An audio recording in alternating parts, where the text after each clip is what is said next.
Classes अपनी ले रही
Assalamu alaikum. We were doing differentiation. बताइए पास पेपर्स जो टॉपिकल जो वर्कशीट आपने किए उसमें कोई प्रॉब्लम? No problem.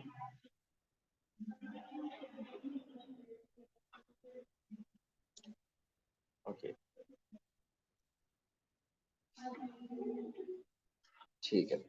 चलें फिर जरा आगे. हमारा डिफरेंशिएशन का एक बेसिकली टॉपिक रह गया है. एक मीन आज के लेक्चर से हम कवर अप कर लेंगे और वो क्या है जरा देखते हैं.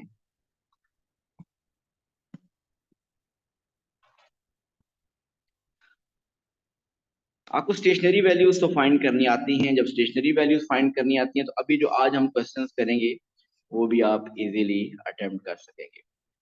Suppose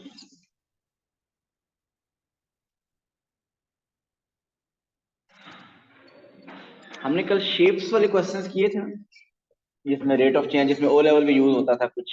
yes sir. ओके, अब जरा क्वेश्चन देखिए. The question is z is equal to x plus x square plus 2y.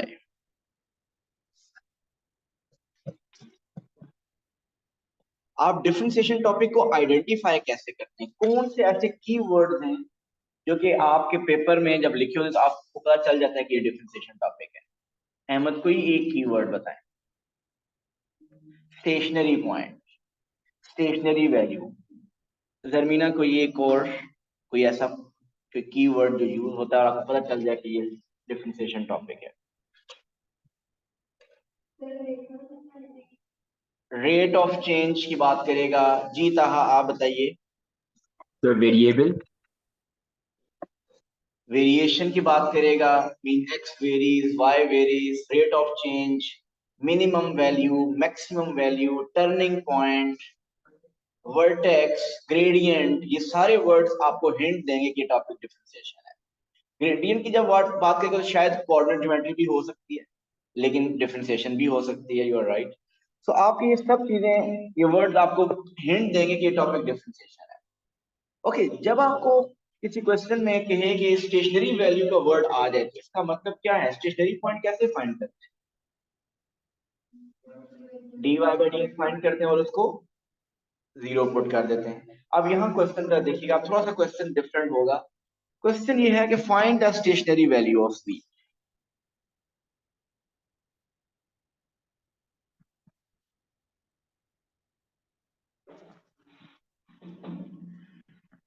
So find the stationary value of z. मैंने भी क्वेश्चन कंप्लीट नहीं लिखा, लेकिन जितना मैंने क्वेश्चन लिखा है आपको इसी से आपको आइडिया हो गया कि यहाँ पे टॉपिक क्या आने वाला है, डिफरेंशिएशन. लेकिन इसमें हमें इसको क्या करना है, इसको डिफरेंशिएट करेंगे हम. और जो डिफरेंशिएट करेंगे, नॉर्मली हमारे पास जब y is equal to something in terms of x होता है, उसको हम डिफरेंशिएट करते हैं तो हमारे पास dy बाई dx आता है. स्टेशनरी वैल्यू के लिए हम dy बाई dx को जीरो पुट करते हैं. अगर हम z इज इक्वल टू, अगर हो y is equal to x cube, Ahmad अगर y is equal to x cube हो, उसको डिफरेंशिएट करें तो हम क्या लिखते हैं? dy by dx, and the differentiation of x cube is 3x square. And Sazmina, if we differentiate z is equal to x cube, then what will we write on the left side? z is equal to x cube को अगर differentiate करें तो left side पे क्या आएगा?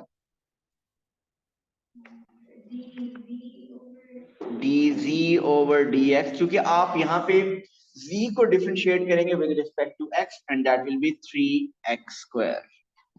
Okay, अब आपके पास ये क्वेश्चन आया कि आपको इसकी स्टेशनरी वैल्यू फाइंड करनी है. सो आपको इसका मतलब इसको डिफरेंशिएट करना है.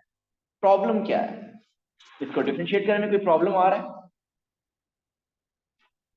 एक प्रॉब्लम है कि हमें ये नहीं समझ आ रहा, क्योंकि z लिखा हुआ है इन terms of x and y both. हमें ये नहीं समझ आ रहा कि z को डिफरेंशिएट करना है विद रिस्पेक्ट टू x या विद रिस्पेक्ट टू y. सो इसी के लिए मैंने कहा था क्वेश्चन इनकम्प्लीट है. आप देखेंगे इस क्वेश्चन में एक और साथ इक्वेशन गिवन होगी, और वो इक्वेशन सपोज कुछ ऐसी होगी. y minus 3x is equal to 1।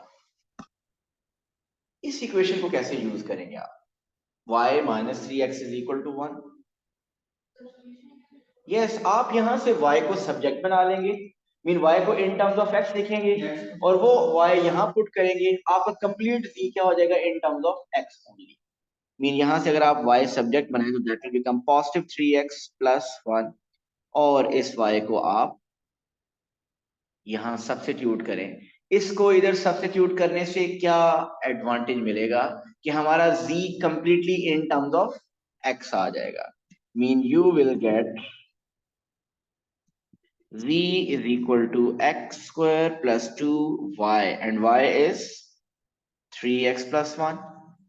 So z is equal to x square plus 6x plus 2. क्या आप डिफरेंशिएट हो सकता है? यस, अब ये डिफरेंशिएट हो सकता है। अब इसको डिफरेंशिएट करें, सो बताइए इसकी डिफरेंशिएशन। हादी क्या होगी इसकी डिफरेंशिएशन? सर इसकी डिफरेंशिएशन होगी 2x plus 6 dz over dx equal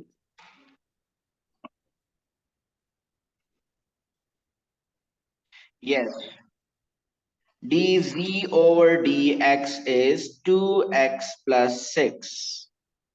okay, differentiate कर लिया। Now, Faham, what should be the next step to find the stationary value of z?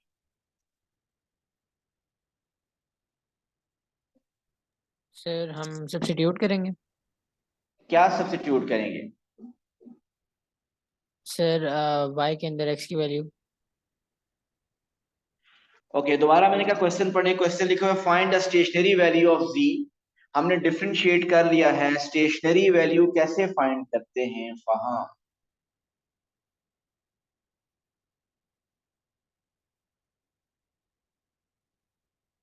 फहाम, आपने वर्कशीट की प्रैक्टिस की है जो मैंने लास्ट 2-3 डेज में हम शेयर की थी? सर जो आपने पहले दी थी वो वाली की थी। उसमें स्टेशनरी पॉइंट के कोऑर्डिनेट फाइंड करते थे आप? किए हैं ना क्वेश्चंस? Yes sir. कैसे करते थे वो? सर उसमें ओरिजिनल इक्वेशन के अंदर सब्स्टिट्यूट नहीं करते थे। स्टेशनरी पॉइंट के बारे में हमें अयान क्या इंफॉर्मेशन होती है? dy बाई डी एक्स फहाम जीरो होता है। आपने कंप्लीट वर्कशीट इसी के ऊपर बेस कर रही थी। Stationary value mean stationary point पे ग्रेडियंट जीरो होता है, सो आप dy by d x zero put करते थे। यहाँ पे z की स्टेशनरी वैल्यू फाइंड करनी है, सो dz बाई डी एक्स को हम जीरो पुट करेंगे। सो अगर dz बाई डी एक्स को जीरो पुट करेंगे then we will get the x coordinate, the x value. So what is x? So 2x is equal to minus 6. It means the value of x is minus 3. So this is the value of x. क्या ये final answer है ताहा? x is equal to minus 3.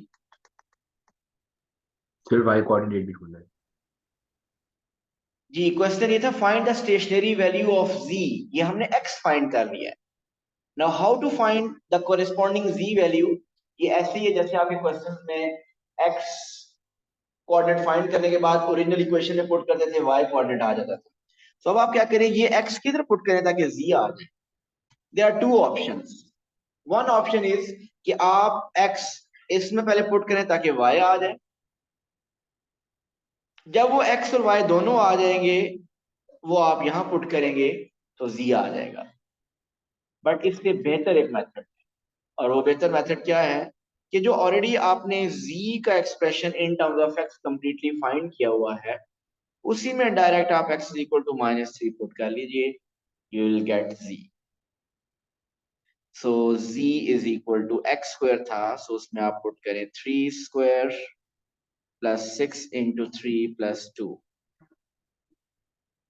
-3। Yes जी, बताइए answer is -7। So it means the stationary value of z is -7.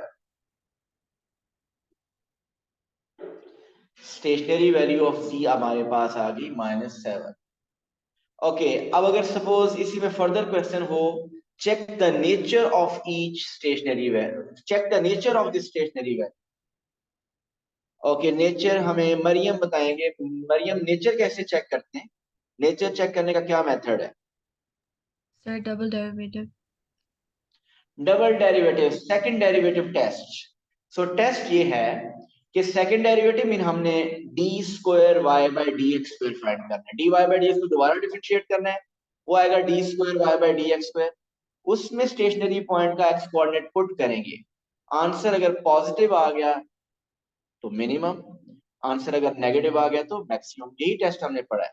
अच्छा मरियम, अगर मैं इस क्वेश्चन में कहूं कि without applying second derivative tests, mentally just look at the question और आप मुझे ये बताइए कि ये z की जो वैल्यू है, ये स्टेशनरी वैल्यू, ये मिनिमम है या मैक्सिमम है? Without applying second derivative test, minimum कैसे पता चला है? सर एक्स कोफिशिएंट को देख के। यस जमीना, ठीक। यस, किसको देख के पता चल रहा है? यस, वो ऊपर से भी देख सकते हैं, या ये देखें z आपकी एक क्वाड्रेटिक इक्वेशन है और हमने इस z is equal to x के प्लस 6x प्लस 2 को हमने इसका ग्राफ अगर स्केच करें तो कैसा ग्राफ बनता है? Because the coefficient of x square is positive, so इसका ग्राफ बनता है एक हैप्पी फेस, ऐसा ही बनता है। और इस ग्राफ का एक मिनिमम पॉइंट होता है, इसका मैक्सिमम नहीं, तो इसका एक मिनिमम पॉइंट होता है। So this z is equal to -7 is minimum. So जब आपके पास क्वाड्रेटिक हो, आपके लिए सेकंड डेरिवेटिव टेस्ट अप्लाई करने की जरूरत नहीं है, आप डायरेक्ट बता सकते हैं कि ये मिनिमम है maximum by looking at the coefficient of x square. जी क्लियर है? ऐसे क्वेश्चंस हो जाएंगे अब आपसे। ये एक डिफरेंट क्वेश्चन था जो कि हमने हमारा रहता था। इसके अलावा एक और छोटा सा टॉपिक है जो कि 2019 के बाद से सिलेबस में ऐड हुआ है। Mean major portion of differentiation हम कर चुके हैं। ये कभी कभी 1 मार्क का या मैक्सिमम 2 मार्क्स का पेपर में आ जाता है, ग्रेडियंट्स ऑफ कॉर्ड।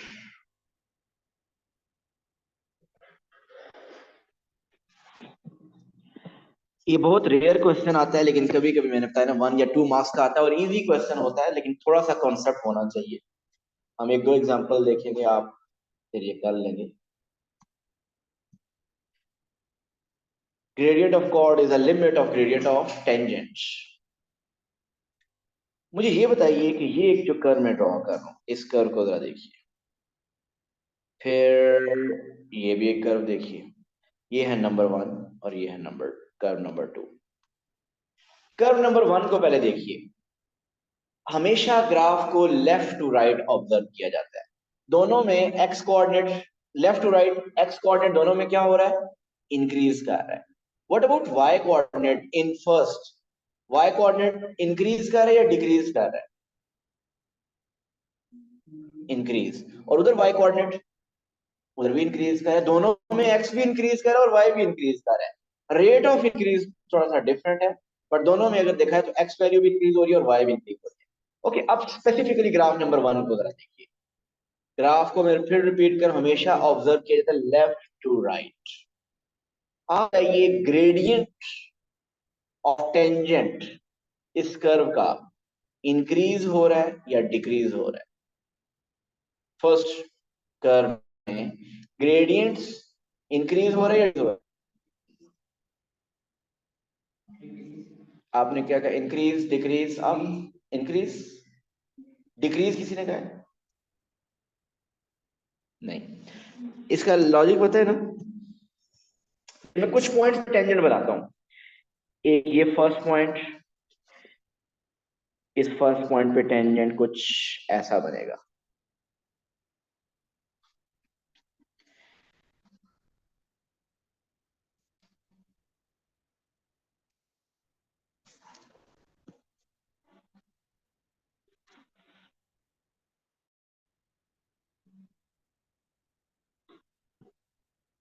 ओके, ये एक पॉइंट है, इस पे टेंजेंट ऐसा बन गया। इससे आगे एक और नेक्स्ट पॉइंट पे देखें टेंजेंट कैसा बन रहा है।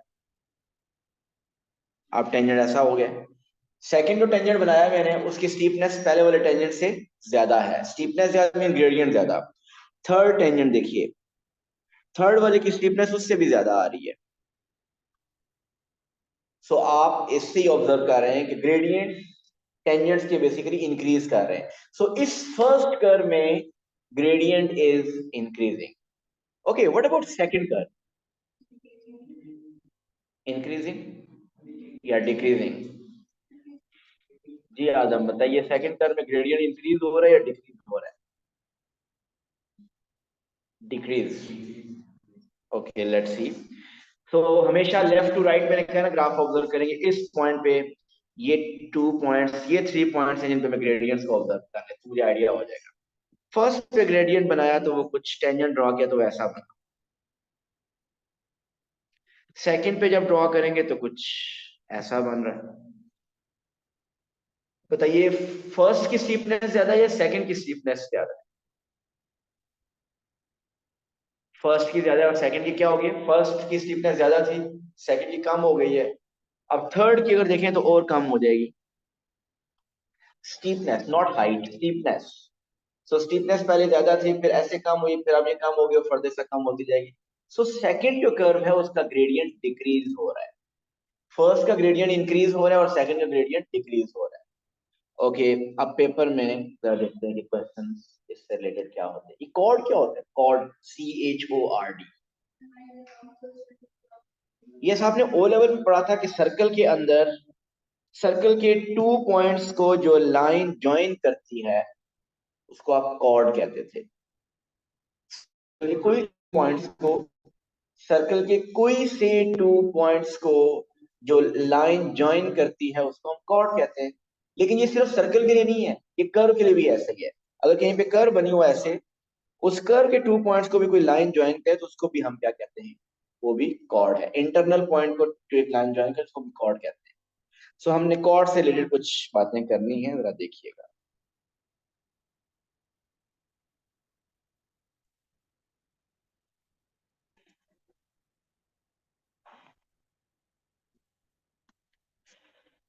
ओके, इसके ऊपर, इस कर्व के ऊपर there are different points A, B, C, D,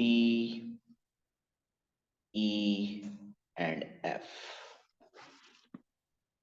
अगर मैं A, B, C, D, E, F के कोऑर्डिनेट्स सबके दे दूं, अगर मैं A, B, C, D, E, F के कोऑर्डिनेट्स आपको बता दूं, सो क्या आप मुझे कॉर्ड AF का ग्रेडियंट फाइंड करके बता सकते? यस, जिस तरह लेवल में करते थे y2 minus y1 over x2 minus x1।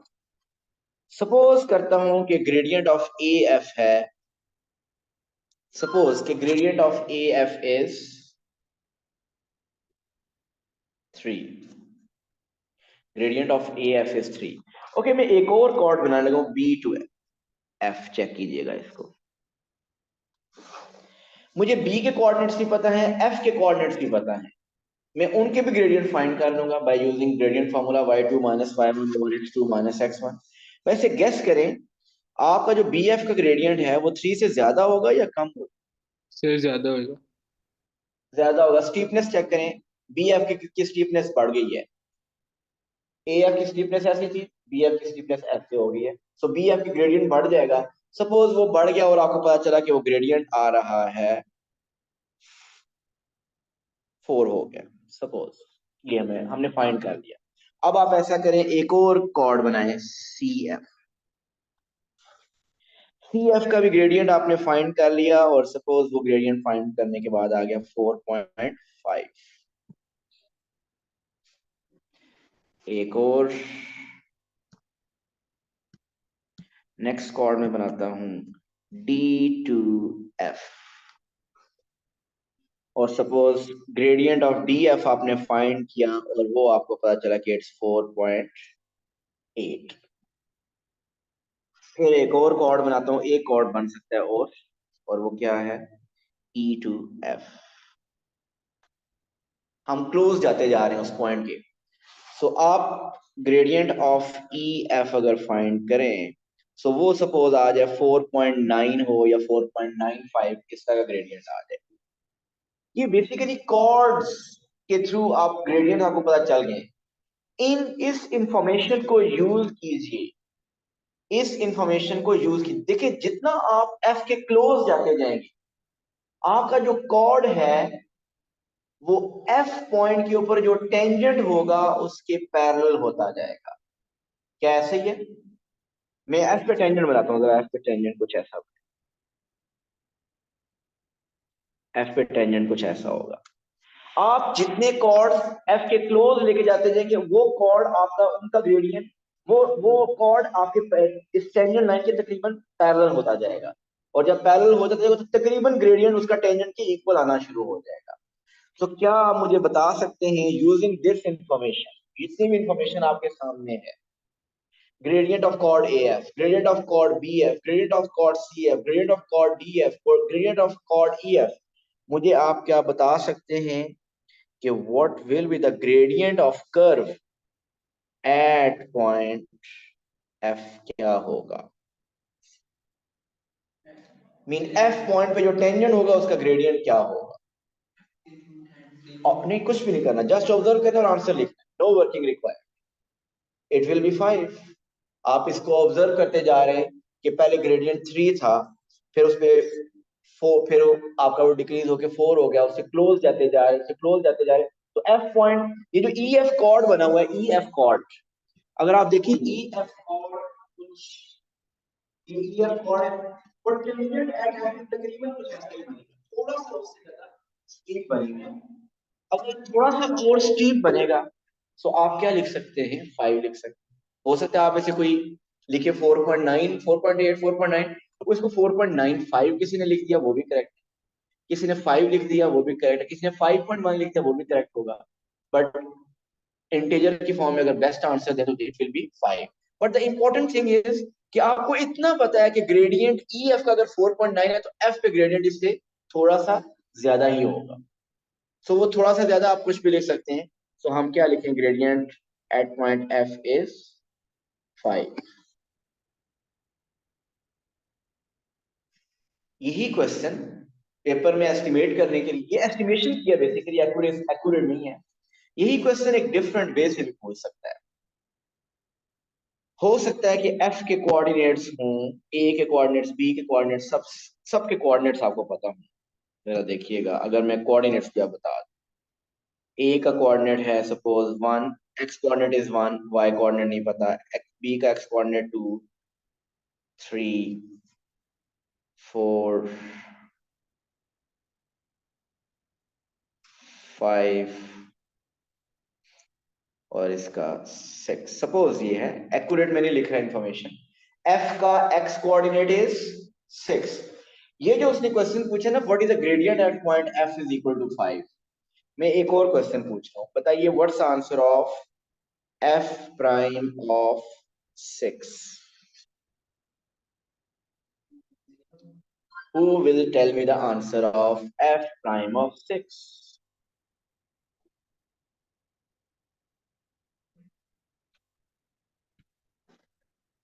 जी, फिजिकल प्लस ऑनलाइन, क्या कोई बता सकता है आंसर? ये कर्व जो बनी है एफ ऑफ एक्स है फंक्शन। जी ताहा बता सकते हैं हम क्या कि what is F prime of 6? Well, I think There is 5. 0. I think what? 5.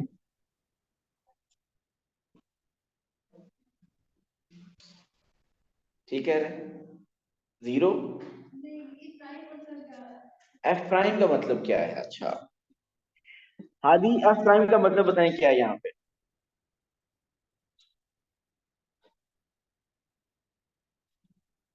Sir आपने मेरे से क्यों पूछा है? हाँ जी, यही पूछा, आपसे पूछा है। और बताएं, मैंने कहा एफ प्राइम का मीनिंग क्या है? वो एफ प्राइम ऑफ 6 तो बाद में करेंगे, एफ प्राइम का मीनिंग क्या है?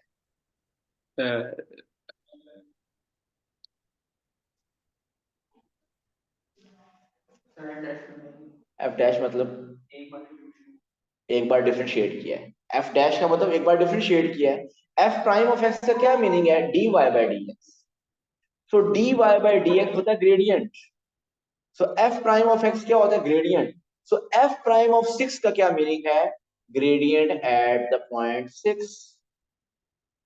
सो what's the gradient at the point 6? So basically at point F आपसे ग्रेडियंट पूछा जा रहा है और वो ऑलरेडी आप फाइंड कर चुकी हैं। सो एफ प्राइम ऑफ 6 हम क्या लिखेंगे? 5। सो ये एक ही क्वेश्चन को टू डिफरेंट स्टाइल में मैंने पूछा है। पेपर में ये भी आ सकता है और वो उस तरीके से भी लिख सकता है। ये एफ डैश एफ प्राइम पता है ना हमें कि जब y होता है y को डिफरेंशिएट करते हैं हम dy बाई डी एक्स लिखते हैं, और f ऑफ x को जब डिफरेंशिएट करें तो हम क्या लिखते हैं? f prime x। और ये दोनों dy by d x f prime of x में जब x की वैल्यू 3 पुट करें तो वो 3 पे ग्रेडियंट बताता है। तो f प्राइम ऑफ 3 का मीनिंग क्या हुआ? Gradient at 3। f prime of 4 का मीनिंग क्या हुआ? Gradient eight 4। सो यहाँ पे क्वेश्चन था f prime of 6 mean f prime of 6 mean he is asking for the gradient at the point 6। सो इसी तरह का एक और क्वेश्चन। सो ये आपकी कर्व कैसी थी? ये कर्व एक ऐसी थी जिसमें ग्रेडियंट्स इंक्रीज हो रहे थे। तो ये ग्रेडियंट इंक्रीज हो रहे थे, आपको पैटर्न समझ आ गया और आपने पॉइंट एफ पे ग्रेडियंट ऑफ टेंजेंट एस्टिमेट कर लिया। एक एग्जांपल और देखते हैं।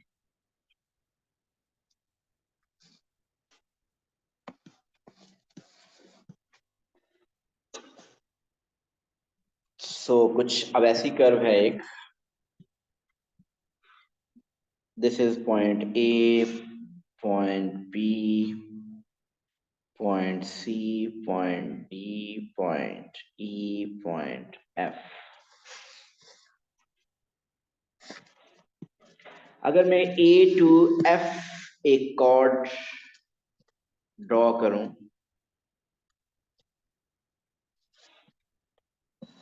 अच्छा ये जो कॉर्ड में ड्रॉ कर रहा हूं, ये डायग्राम ड्रॉ करूं, ये डायग्राम हो सकता है पेपर में ना हो, सिर्फ जो लेफ्ट साइड पे जो इन्फॉर्मेशन हो वो आपको गिवन होगी। उस इन्फॉर्मेशन में आप ऑब्जर्व करेंगे पैटर्न क्या चल रहा है, ग्रेडियंट्स इंक्रीज हो रहे हैं या डिक्रीज हो रहे हैं। जरा मुझे बताइए ए एफ का ग्रेडियंट ज्यादा होगा या जो मैं अब बी एफ ड्रॉ करूं इसका ग्रेडियंट ज्यादा होगा? ए एफ स्टीप ज्यादा था, बी एफ की स्टीपनेस कम हो गई।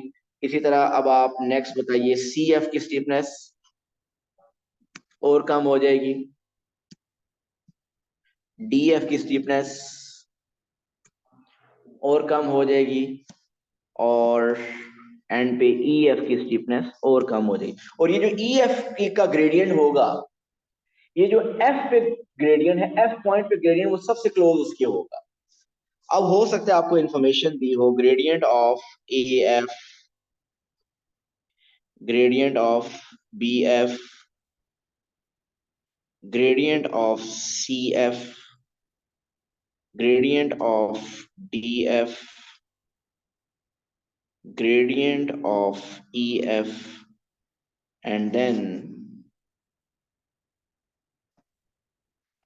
gradient of tangent at F। इससे पहले जितने भी ग्रेडियंट्स हैं वो ग्रेडियंट ऑफ कॉर्ड हैं। अब आपको इंफॉर्मेशन सपोज गिवन है कि gradient of EF is AF is suppose 4, AF का ग्रेडियंट 4 है, BF का सपोज है पता चलता है ग्रेडियंट 3.2 है, और gradient of CF is say 2.5, gradient of DF is 2.2, gradient of EF is say 2.05। सो ये ग्रेडियंट्स कम ही होने चाहिए थे ना इसके। आप टेंजेंट्स को कॉर्ड्स को देखें तो स्टीपनेस इन सब की कम हो रही है। सो 2.05 ग्रेडियंट है उस EF कॉर्ड का। अब जो F पे टेंजेंट होगा, वो जो F पे टेंजेंट है वो ऑलमोस्ट उसका ग्रेडियंट EF के कॉर्ड के अप्रोक्सीमेटली इक्वल होगा, लेकिन थोड़ा सा ज्यादा होगा या थोड़ा सा कम होगा? थोड़ा सा कम होगा। इस पैटर्न से पता चल रहा है, और दूसरा उसकी स्टीपनेस में पता है कि थोड़ी सी कम होगी। अब वो थोड़ी सी कम आप क्या लिखेंगे? 2.05 इसका था, उसका आप क्या लिख देंगे? ग्रेडियंट इज 2, सो 2 लिख सकते हैं, 2 से कम 1.98, 1.95 लिख सकते हैं, 2.05 से बरल कम होना चाहिए, 2.01 भी लिख सकते हैं, बट बेस्ट आंसर यहाँ पे क्या होगा कि gradient of tangent at F is 2। सो हमने बेसिकली यहाँ पे ग्रेडियंट ऑफ टेंजेंट तो इस पूरे टॉपिक में हम करते रहे, लेकिन इस तरीके से नहीं किया था। ये मेथड आप कह सकते हैं कि this is the estimation of gradient through the gradients of chord, या gradient of chords are basically the limits of the gradients of tangent। so ऐसा कम क्वेश्चन आता है, और अगर मैंने कहा आया तो 1 या 2 मार्क्स का इस तरह का होता है, लेकिन अब मुझे उम्मीद है कि वो आएगा तो आप अटेम्प्ट कर लेंगे। इसके साथ अब आपकी डिफरेंशिएशन टॉपिक में सिर्फ एक इंक्रीजिंग और डिक्रीजिंग फंक्शन हमारे रह गए, जहां पे इंक्रीजिंग और डिक्रीजिंग फंक्शन आपकी वर्कशीट में जो मैंने सेंड किया है वो यूज हो रहे हैं। वो क्वेश्चन सिर्फ आप अभी अटेम्प्ट नहीं करेंगे, बाकी सब क्वेश्चंस आप आज अटेम्प्ट करें, और जो प्रॉब्लम्स होंगी वो इंशाल्लाह कल डिस्कस करेंगे। Thank you so much, Allah Hafiz.